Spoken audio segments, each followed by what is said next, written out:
Okay, yan. So good morning, everyone. Bale, I've decided to just record our remaining topics for art appreciation since that we are very late with our class discussions. Okay? So medyo late na kasi tayo and I've decided to just record for you to just browse with this link na isesend ko sa inyo and then just listen to the class discussion or the um, recorded discussion of our remaining topics. Okay, for our remaining topics, we will deal with the artists and artisans. Sir, bakit dyan na tayo agad? Sabi ko sa inyo, read on your module the eras of art. Also the medium for music, just like the violin, ganyan, piano, the percussions, instruments, the woodwind instruments. Kasi there are no deeper explanations naman na doon. Okay? As is naman na yon. Kung ano yung nakalagay dyan sa inyong module, just read and also, syempre, comprehend din. Hindi lang yung binabasa-basa lang. Okay? So, artists and artisans. Okay, in art, meron tayong tinatawag na artist and artisan. So, sino nga ba itong artist na matutukoy and sino nga ba talaga yung mga artisans na pwede nating tawagin? Okay. So, artists dedicate only to the creative side, sabi diyan. So, they are visually pleasing work only for the enjoyment and appreciation. No functional value. So, meaning the artists themselves, pwede kasi tayong maging artist lahat. Okay. So, kapag sinabi kasing artist, you are expressing your emotions through art. Okay? You are expressing your emotions through aesthetic value. Just like painting, di ba? Singing, okay? So that is the artists themselves. So yung mga artisans naman, ito yung mga taong manual worker who makes items with his or her hands. Meaning they are very creative with ano, creative and also they are functional. Create things with great beauty as well as being functional. So before Industrial Revolution, everything was basically made by artisans. Smiths, goldsmiths, blacksmiths, locksmiths, gunsmiths, weavers, carpenters, and potters. Noon kasi sobrang dami ng mga artisan. Kapag sinabi nating artisan, skilled worker yung mga yan. Mostly they are very familiar with their hands. Ito yung mga mahilig mga likot.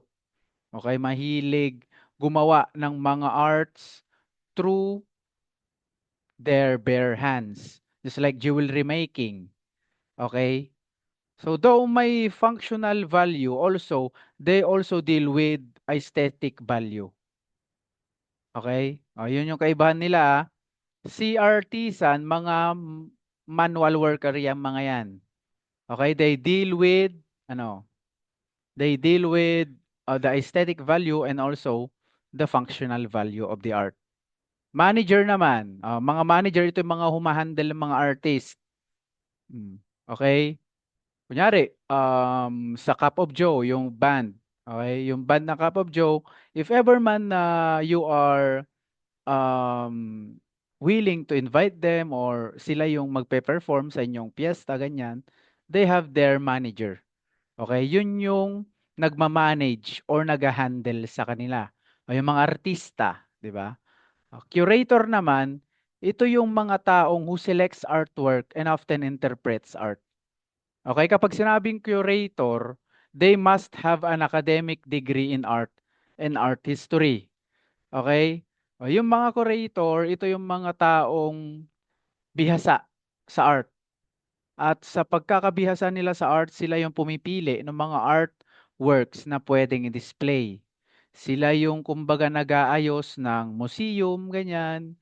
Sila yung naglalagay doon kung ano ba yung mga pwedeng i-display sa museum. Next are the dealers. Ang dealers naman, ito yung mga taong bumibili ng mga artwork sa tamang presyo and then afterwards, maghihintay din sila ng mga ilang taon tapos ibebenta din nila yung artwork. Okay? Wala silang kinalaman sa mga artist. Basta may pera ka, ginawa mong business ang art, dealer ang tawag sa'yo. Collector naman, person who loves certain pieces of art paintings. Ito din. Ito yung mga taong mahilig talaga sa art. Okay? Nagko-collect sila ng mga artworks for them to, kumbaga, satisfy themselves. Okay? Mostly, mga mayayaman yan. Siyempre, mahal ang mga artwork natin. So, sa production process ng art, we have pre-production, production, and post-production. So, kapag sinabi natin pre-production, it always begin with your idea. Okay? Ito yung time na nagse-select ka ng mga art na pwede mong gawin. Magpipaint ka ba? Kakanta ka ba? Sasayaw ka ba? Tutula ka ba? Gagawa ka ba ng nobela? Okay, so that is pre-production. Production is the creation stage mismo. Okay, ito na yung time wherein you are creating, you are singing, 'di ba? You are dancing, okay? You are kumbaga painting something. Okay, post-production. In this stage, it is the process where decision is drawn as to how an artwork will be circulated. Okay? Ito na yung time wherein um, hindi naman pagbebenta lang. Okay? Ito yung time wherein pwede mo nang ibenta yung artwork mo if gusto mo. Ito na yung time kung pwede mo nang ipunta sa museum yung mga artwork mo for display. So that is post-production. Pre-production, post-production, and pre-production, production, and post-production. So medium and techniques and approach, ito napasadahan na natin nung prelim. Kapag medium ulit, tandaan ninyo, these are the materials which the artist uses to translate his feelings or thought. Okay? Kunyari, ang medium, ano ba yung mga pwedeng medium? Sa painting, di ba? Yung mga colors, yung mga canvas. Those are the materials needed. Okay? Kapag sa singing naman, the microphone, di ba? The camera kapag meron kayong music video, di ba? Okay. So sa visual, the visual or spaces are those whose mediums can be seen and which occupy space. So these are grouped into two classes. Kapag magpipaint ka, pwedeng dalawa yan. Okay? Kapag hindi lang naman kasi visual, kapag visual hindi lang painting, puro painting. Okay? Nandiyan din ang photography, printmaking, drawing, 'di ba? Painting. Those are dimensional or two-dimensional arts. So ano naman yung mga three-dimensional? Okay, kapag three-dimensional, the community planning, industrial design, and crafts like ceramics and furniture making. Okay? Ito na yung mga in real life. Just like the furnitures, three-dimensional yung mga yan. Industrial design, okay? Sa loob ng bahay, okay? Kapag sinabi naman nating mediums in painting, drawing, sobrang dami niyan. Okay? Number one is the watercolor.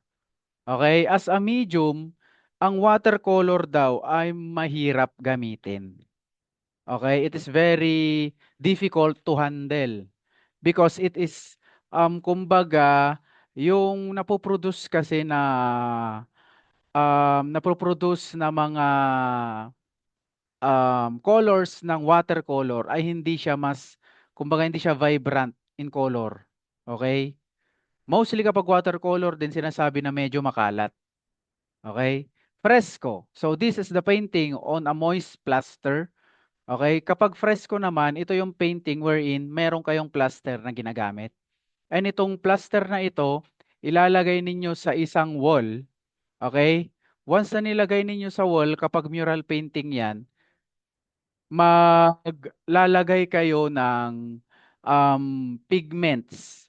Okay? Or sabihin na natin kung ano man yung gagamitin dyan. Mostly. Okay? Yung iba kasi ang ginagamit nila kapag fresco, merong plaster lalagay nila doon sa mismong wall. And once na nailagay yung plaster doon sa wall na yon, may mga naka-indicate na image doon. And then lalagyan nila ng color. Once na tumigas na yung color and the plaster, tatanggalin nila yung plaster. Okay? Kung ano man yung natirang image doon sa wall, yun na yung mural painting. So that is fresco. Tempera naman, paints that are mineral pigments with egg yolk. Ito yung mga painting na ang ginagamit nilang pigments ay yung egg yolk, okay? Or yung egg white. Tapos hinahaluan nila ng mga tira-tira kapag nagsunog ka ng kahoy. Okay? Yung iba mostly mga charcoal, pero ito, yung ore na tinatawag. Once na nagsunog kayo ng kahoy, may mga natitirang parang abo. Pero hindi siya mostly abo talaga, okay? May mga itim-itim do'n, 'yun yung ilalagay nila sa egg yolk, okay? And then 'yun na yung gagamitin nila pang paint.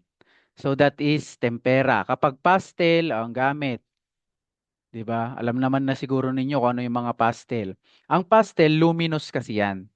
Mas makulay ang pastel, okay? Its colors are luminous and it's very flexible medium. Encaustic naman, ang encaustic mostly ang ginagamit kasi ng mga Egyptian dati is the encaustic for the painted portrait or portrait of mummy cases. So this is done by painting with wax colors fixed with heat. Ang ginagamit dito, kunyari may canvas. Mostly ang canvas din dapat is hindi siya yung madaling masunog na canvas. Oh, okay? So, kapag meron na kayong canvas, may wax kayo na ginagamit na melted na wax. Yun yung gagamitin ninyo as pigment or paint. And then once na naayos na ninyo yung painting ninyo, you will hit the wax doon sa canvas. Yung iba, gumagamit sila ng mga heat gun. Okay? Yung iba, nilalapit nila sa mga um, apoy para tumigas yung wax. Okay? Yun ang encaustic. Kapag oil naman, mayroon kasi tayong ginagamit in painting, which is the oil painting and the acrylic. Kapag oil-based kasi yung paint mo, ang nangyayari kumbaga ang oil kasi mahirap matuyo. Okay? Pero kapag acrylic, medyo mas maganda daw gamitin ang acrylic kasi madaling matuyo at hindi siya makalat. Okay? Lalo pag madalian lang yung painting na gagawin ninyo. Oh. Tapos, kunyari, nasa labas kayo, nagpipaint kayo sabihin na natin, ng sunset, ganyan, biglang umulan. Ang mangyari, kapag acrylic kasi, pwede na ninyong itago yung painting ninyo kasi madali lang naman matuyo. Si oil-based na paint kasi medyo mahirap tsaka makalat. Once na nabasa na yan, magkakalat-kalat din. Okay? Charcoal. So, ang iba, may mga gumagamit din dati ng charcoal pagdating sa pagpipaint or pagdodraw. O, yung isang uling lang, kaya nilang mag-paint doon or mag-drawing. Okay? Crayons. O, ito, baka hindi pa kayo nakakita ng crayons. Okay? O, kapag crayons, ito yung ginagamit na ninyo mula elementary o kahit hindi pa elementary, di ba? O, noong bata pa talaga kayo. Hanggang ngayon, gumagamit pa rin tayo ng crayons. Okay? Yung iba, mas prefer naman nila pastel, di ba? Kaysa sa crayons. Bistre. So, ang bistre naman, it is a brown pigment extracted from the soot of wood. Ang soot of wood na tinatawag, ito yung tinatawag din na ore. Okay? Halos parehas sila na ore.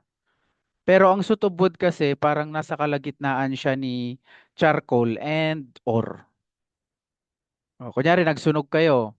May mga nakikita kayong parts of woods na aalis, di ba? Yun yung soot of wood. Okay? Yun yung ginagamit nila pang paint or pang-drawing minsan. Mosaic naman, syempre, art is a picture or decoration made of small pieces of inlaid colored stones or glass called tesserae. Kapag tesserae, ito yung mga inlaid colored stones or glass na nilalagay natin sa mga wall. Especially nung Byzantine Empire ito. During the time of Byzantine Empire, ginagamit din nila ito sa simbahan. Ito yung, hindi ito yung mga glass Iba yung stained glass doon sa tesserae na tinatawag. Kapag tesserae, ito yung mga inlaid colored stones na nilalagay sa gilid-gilid ng simbahan. Ginagamit ang semento pang dikit. Kapag stained glass, ito na yung makikita ninyo sa mga Catholic Church. Mostly colorful sila. Okay. Tapestry naman, this is a fabric consisting of a wrap. Ang tapestry, wrap which colored threads are woven by hand to produce a design. Okay, ang tapestry, mostly, ito yung mga fabric na, um, kumbaga, ginagawa ng mga European dati, especially kapag may pagtitipon sa um, may pagtitipon ang hari tsaka reyna. Okay, kunyari merong program sa kanila. Ang tapestry na tinatawag, ito yung mga nilalagay nila sa wall na decorations. At hindi lang basta-basta decorations kasi ito na tinahi nila. Okay, made out of fabric. Tinahi nila ito, nilalagay nila sa wall para hindi masyadong malamig. Okay? Kumbaga para siyang ceiling. Sa atin, di ba meron tayong tinatawag na, anong tawag na doon sa ceiling? Bubida. Ah. Ang tapestry, ito yung parang pinakabubida nila. Pero made out of fabric para hindi masyadong malamig dun sa place na pagtitipunan nila. Okay, drawing naman. Ito na yung mga kaibigan ninyo, drawing. Okay? Kapag sinabi nating drawing, it is usually done on paper using pencil, o pwede din gumamit ng charcoal, ink, ball pen, di ba? Silver point. May silver point drawing tayong tinatawag. Ang ginagamit naman nila na pen dito or pang drawing is the silver mismo. Okay? Humahati sila ng silver, nilalagay nila sa gitna ng kahoy, at parang siya na yung magiging pencil nila. Okay, silver point. Yung silver mismo yung pang-i-scratch nila dun sa papel. That is during the Renaissance period. Printmaking naman, syempre, a print is anything printed on a surface. That is a direct result from a duplicating process. Kapag nagpiprint kasi tayo, di ba, dinoduplicate natin kung ano yung um, original na dapat is ma-print. Okay. So, sa printmaking, we do have different methods of printmaking. So, it includes relief print. A plate is created with raised lines. Ink is applied to these raised lines. Okay, and then this plate is pressed onto paper or some other substrate, creating an image. Intaglio print. Ang intaglio print para kayong para kayong nagtatattoo. Okay? Nilalagay nila sa papel yung mismong na drawing nila. Okay? So that is intaglio print. Silk screen print naman, screens are made where parts of the screen allow ink to go through and other parts block ink. Ang silk screen print, para itong yung ginagawa or ginagamit nung mga nagpiprint ng t-shirt. Kung makikita ninyo sa 168 sa baba, madaming silk screen print doon. Ethnography print naman, a plate is drawn on which a gum or wax. Water is then placed on the plate. Oil inks are then applied which repel the water and only attached to the drawing. Gigli print naman, these are created with inkjet printers. Okay, using archival quality pigments or archival quality paper. May mga inkjet printers kasi tayo nowadays na syempre magastos kasi kapag inkjet. Okay? Mas prefer nila yung mga nakatank na kasi. Yung mga inkjet, though sabihin na natin medyo maganda yung print niya, pero mahal. Okay? Stencil print naman, a pattern is cut out of a thin surface and then placed over your printing material. Paint or ink can be applied easily over this pattern, leaving only the cut sections on the material. So black prints an image in relief in a block of linoleum, wood, or some other medium. Ink is then applied to the surface and the black is pressed on printing material. So mediums for sculpture. Sa sculpture, alam naman na ninyo siguro ang sculpture, di ba? Once na nag-involve tayo sa sculpture, nagtatanggal tayo or nagka-cast away tayo, di ba? Nagtatanggal tayo ng mga parts. Kapag wood yan, stone ba yan?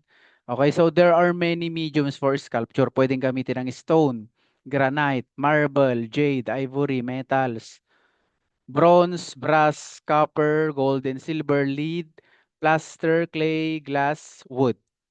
Yung glass yung pinaka-vulnerable sa kanilang lahat. Okay? Medyo mahirap um, mag-involve sa sculpture kapag glass. Kasi syempre, bukod sa prone sa pagkasira ang glass, mostly dyan, dapat hindi yan nabibilad sa araw at saka nauulanan. Kasi it will break. Auditory naman. So in auditory or time, arts are those mediums that can be heard and which are expressed in time. These are music and literature. So the combined arts are those mediums can be both seen, heard, and this exists in both space and time. Ito na sinasabi ko, basahin nyo na lang yung mediums for music. Especially itong mga to, the string instruments, violin, viola, cello, double bass, harp, and guitar. So those are the string instruments. Di na siguro kayo magkakamali dyan kasi once na in string instruments, kapag may string ang instrument, matik na yan, na string instruments. Next is woodwinds. Kapag woodwinds, ito yung mga, ano, hinihipan ninyo. Pero hindi lang basta-basta paghihip yan. May mga tone din yan. May mga notes din na dapat sundan bago ka makabuo ng tone. Clarinet, flute, piccolo, oboe, bassoon. Okay? Brass instrument naman, ito mas malaki. Hinihipan din siya pero mas malaki and mas mabuo talaga yung kanilang mga mas powerful and penetrating tone sila. So brass instrument yan. Tuba, the trumpet, the trombone, French horn. Percussion instruments, piano, xylophone, snare drum, bass drum, timpani, cymbals, triangle, and tambourine, and also chimes and celesta. Okay, chapter 6. In chapter 6, we will deal with the development of visual arts in the Philippines. So the Filipino arts pertain to Filipino artworks that have developed in the country from the beginning of its civilization up to the present era. Bakit tayo visual arts? Okay, 'di ba ang visual arts kasi ang pinaka-old na klase ng art even sa buong mundo. Okay? Noon kasi 'di ba, ang mga cave ginagawa nilang canvas. Madami silang pinipaint. Pinipaint nung mga sinaunang tao. Hindi naman sila nagpipaint talaga actually tulad ng pagpipaint natin ngayon. Pero yung painting kasi nila, it is a matter of their diary. Okay? Tinodrawing nila using charcoal, using pigments, natural resources, nagdidikdik sila ng mga um, trees, ganyan, or yung leaves of trees, and then yun yung gagamitin nila as pang-color. Ang dinodrawing nila dyan, kung ano yung nakita nila. Dinodrawing nila, araw. Dinodrawing nila, araw, bilog lang. Tapos nagdodrawing sila ng mga hayop. Okay? Nagdodrawing din sila ng apoy. Okay? So that is the development of visual arts na Philippines. Meron tayong So, sabi dito, maybe because of the medium used such as leaves and bark of trees. Madami kasi tayong mga sinaunang drawing sa mga caves. Okay? Especially yung mga Landcock's painting sa mga caves. Madami yan. Pero iilan na lang yung na-preserve since that yung mga ginamit kasi hindi pang matagalan. Tulad niyan, bark of trees, which could not withstand the harsh weather. Kapag umulan na kasi ng malakas, syempre may erase na yung mga yon. 'Di ba? Kapag charcoal, syempre may tendency na ma-erase, pero it takes time din. Okay? So, and second is the coming of the Spanish colonizers. Nung dumating na din kasi yung mga Spaniards sa atin, nag-introduce na sila ng mas advanced na technology or gamit para pan-drawing. So, nandiyan na yung mga pencil, nandiyan na din yung mga ink, di ba? Tulad nung pagsusulat ni Rizal, di ba? Gamit niya ang ink, pero ang pansulat niya is ang, di ba, feather. Okay? So, left them with no choice but to give up their way of life and accept the culture of the Spaniards. So, meron tayong dalawang visual arts in the Philippines coming from the ethnic art and folk art. Ano ba yung kaibahan ni ethnic art at saka ni folk art? So kapag sinabi nating ethnic art, this means native or indigenous Philippine design. Mostly nanggaling yan. So the ethnic art has curvilinear and linear patterns or design. Okay. Mostly kapag ethnic art, mga ganyan yung patterns nila. May mga line, line, line. Okay, so this can also be traced from the primitive designs as demonstrated in Philippine prehistoric pottery, used as surface decorations by way of painting or engraving. Okay, so that is ethnic art. Kapag sinabi nating ethnic art, galing yan sa mga pangkat etniko na art. Mostly, bakit nga ba ganyan? Curvilinear and linear patterns. Ganyan kasi yung mga pagkakakilanlan ng mga um, grupo dati. Okay? Di ba kung mapapansin niyo yung mga tattoo nila, may mga line-line palagi. Ganyan din yung kanilang mga art. Okay, folk art. It means people's craft as well as handicrafts. So this is basically made by the hands of the common people where the materials are crafted together that the process itself is also an art form. The quality and style of these products reflect the way of life of the makers. Kapag folk art, ito yung mga arts na ginagawa natin na nag-i-introduce ng ating way of life. Okay?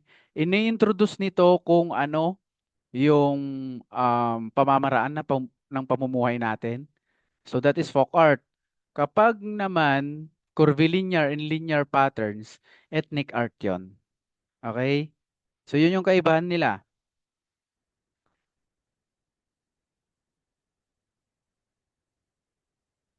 Next. So common folk arts motifs. So meron tayong tinatawag na serpent demon of Naga. Okay? So the Naga design is said to be Sanskrit in origin. Ito, nanggaling din kasi ito sa part of Indonesia, yung kanilang paniniwala about sa serpent demon of Naga. Next is the sari manok, a cultural symbol of Mindanao. Siguro naman naririnig na ninyo ang sari manok. According sa ibang paniniwala ng mga taga Mindanao, kasi it was influenced na din by Indonesia and Malaysia. According to them, ang sari manok daw isa itong klase or hindi naman siya totally manok.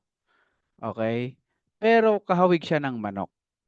It is depicted as a fowl with colorful wings and feathered tail. Also, ang sari manok, once na nakakita daw kayo, merong ang nag-hold siya ng fish on its beak or talons, yung kanyang sa paa. So, it is said to be a symbol of good fortune. Okay, once na nakakita daw kayo ng sari manok, swerte daw 'to. Okay, yun yung paniniwala ng mga taga Mindanao. Tattoo art. O, kapag sinabi nating tattoo art, during the early days or during the prehistoric period, kapag tattoo ang pinag-uusapan, even naman before dumating yung mga Spaniards, kapag tattoo ang pinag-uusapan, it is a symbol of beauty para sa mga Filipino. Okay? Also, mas maraming tattoo, mas astig dati kasi. Ibig sabihin, mas marami kang naipanalong laban, mas marami kang war na naipanalo. Ikaw din yung leader mas marami kang tattoo, possible na ikaw yung leader sa isang pangkat. Okay? Pero ngayon, mas marami kang tattoo, di ba? Sabi nila, ilang beses nang nakulong yan, madami ng tattoo eh. Di ba?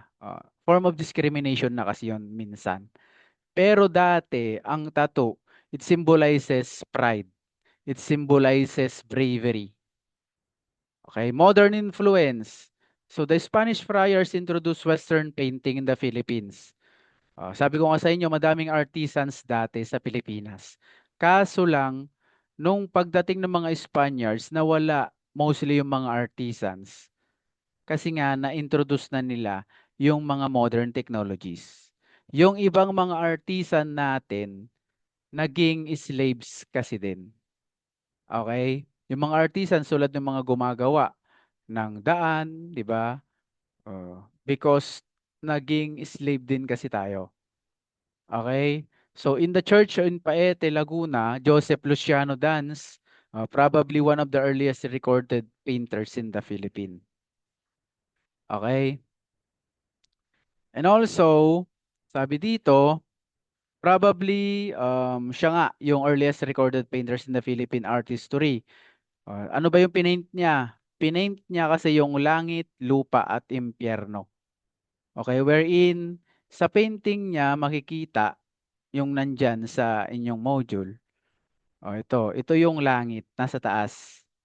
Okay, nasa kalagitnaan, lupa, meaning ito yung mundo natin. And then sa baba, nandyan ang hell. Okay? Also, a three-level painting which shows the Holy Trinity. Mhm.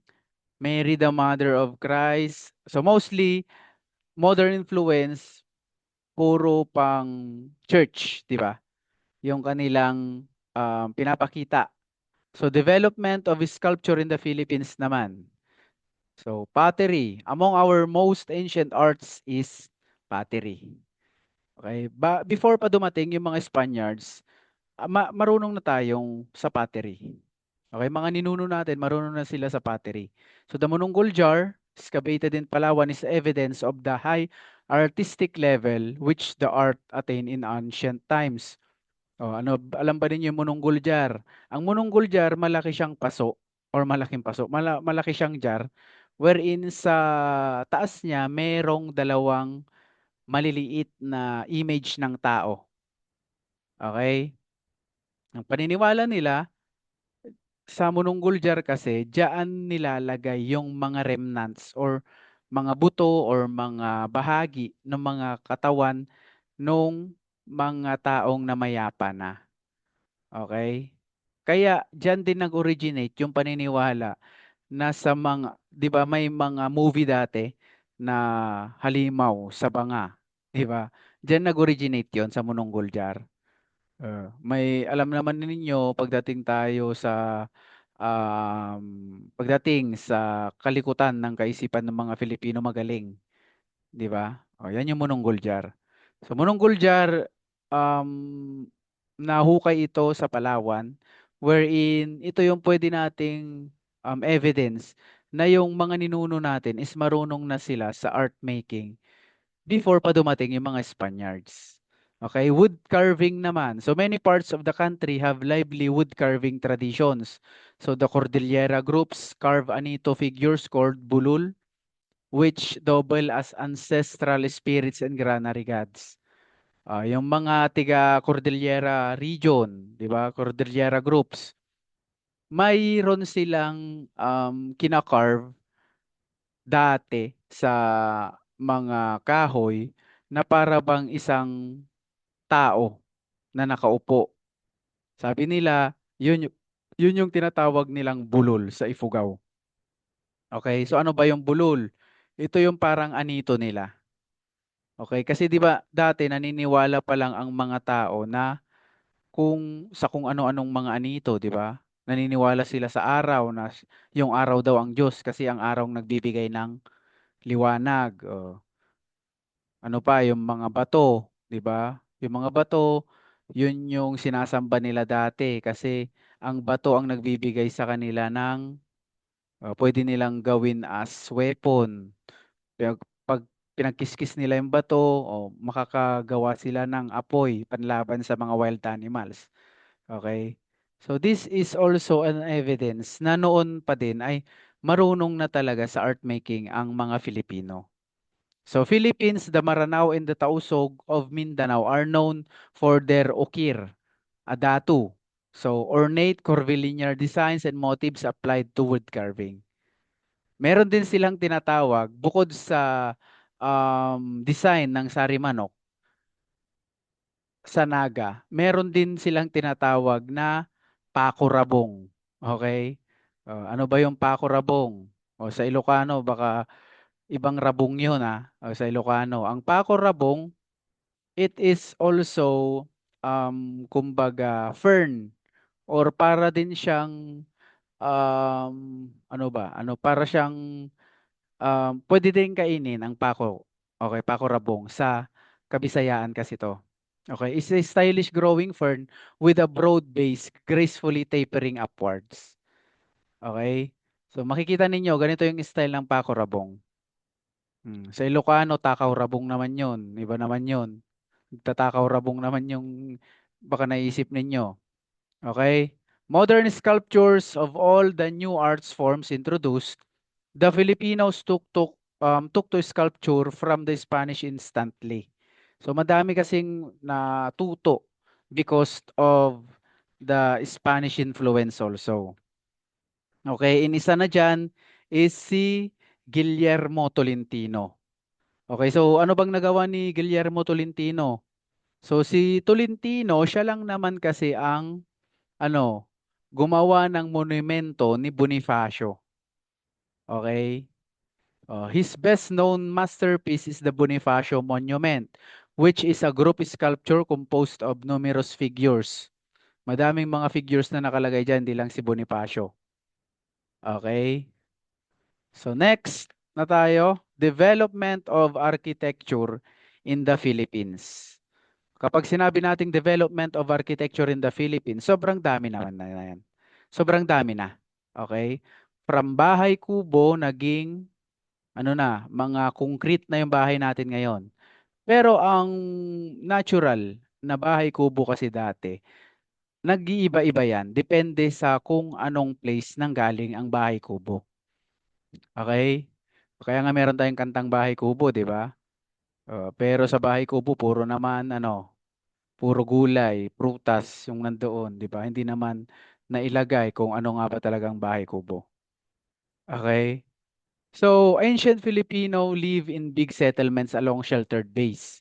So, coastal areas and mounts of rivers, interior settlements were established at the headwaters and banks of rivers and their tributaries. So, the houses were usually constructed side by side along the riverbanks or seashores. Okay? So ang bahay kubo, depende kasi yan kung saan nanggaling tulad ng sabi ko kanina. So Philippine architecture responds to the climate. As response natin sa climate due to many variations. 'Di ba? Kapag sinabi kasi nating Luzon, medyo mainit, 'di ba? Oh. So generally, the roof of the first Philippine houses or nipa huts or bahay kubo were high pitch. Okay, and usually open gable to allow for ventilation. Okay, bakit nga ba ganon? Ang bakit nga ba kung mapapansin ninyo, kapag Visayas or Mindanao na bahay kubo, ano, medyo elevated. Okay? Kasi they allow ventilation para mas presko daw. Kasi bukod sa windows nila na pagpapasukan ng hangin and the entrance, meron din sa baba na pagpapasukan ng hangin. Kaya nga 'di ba, if ever man na naka-experience kayo matulog sa mga bahay kubo, 'di ba? Kapag medyo mataas yung bahay kubo, mas presko yung sahig, 'di ba? Kasi naturally na pumapasok yung hangin. The steeply sloping pitch also protected from the wind and rain. Okay? The structure, also these houses were elevated 3 to 4 meters off the ground, supported by wood or bamboo.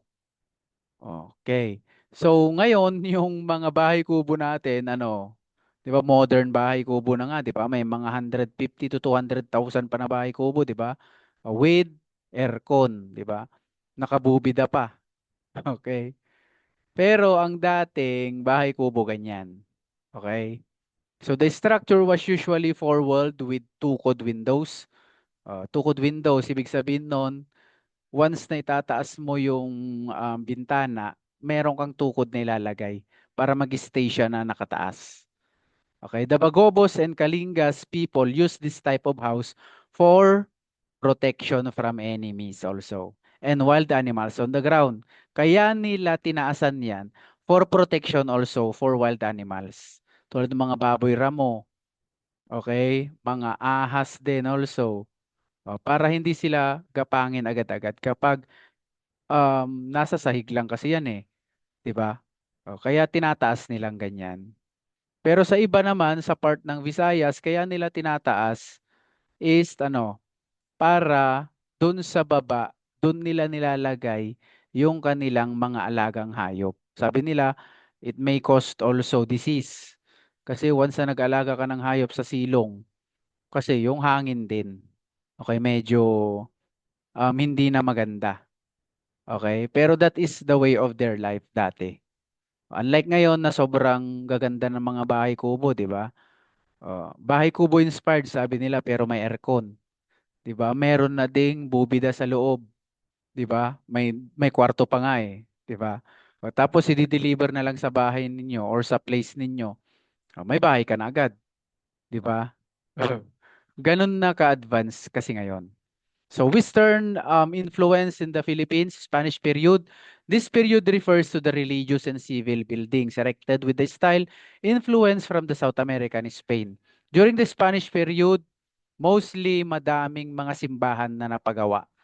American period naman, under the American occupation, many secular built such as the National Museum and the National Post Office buildings, this structure reflect the neoclassical style of American architecture. However, the postmodern period of imported architecture, this is an extensive use of steel and glass na. Okay? Kung dati, mga concrete, ganyan. American period, nagkaroon tayo ng mga National Museum, National Post Office. Sa postmodern, gumagamit na din tayo ng combination. Cement, steel, glass, which reflect the vast or the fast developing urban community. New building designs that could cope with the weather is continually developed. Because of the harsh weathers also, we need to adapt or to cope up. Okay? Tulad doon, 'di ba? Sa ibang bansa, 'di ba? Nagwi-winter tapos alangan bahay kubo yung bahay nila, 'di ba? So they need to cope up with the weather also. Because of our actions also, 'di ba? Sobrang lamig, 'di ba? Sobrang init. Minsan, di na natin alam kung kailan ba talagang tag-ulan and kailan ba matatapos, 'di ba? Especially ngayon na merong bagyo, 'di ba? Tuwang-tuwa na naman kayo kasi walang pasok, 'di ba? Di ninyo alam, tuwang-tuwa kayo, pero yung dahilan bakit walang pasok, di ninyo iniintindi, 'di ba? Kaya walang pasok kasi um, the government is protecting you from accident or kung ano mang kapahamakan. Pero yung iba sa inyo, tuwang-tuwa. Yes, walang pasok na naman. Hindi nyo alam, magbabakasyon na. Di ba? Uh, Okay, so since na meron na din kayong module, okay, kindly read also the chapter 7, okay? The development of music in the Philippines naman ito. Okay, kindly read na lang. Yung mga walang module, wag kayong magpapa-xerox ng module ng mga ka-classmates ninyo. Okay? Kasi I have my list also. Tulad ng sabi ko, sa finals, check ko yung compilation niyan. Okay? So, have a safe day everyone. Wag nang maglalabas-labas kasi paparating ng malakas na bagyo. Okay? So, have a safe day everyone and God bless us all. Thank you for attending and have a safe day ulit.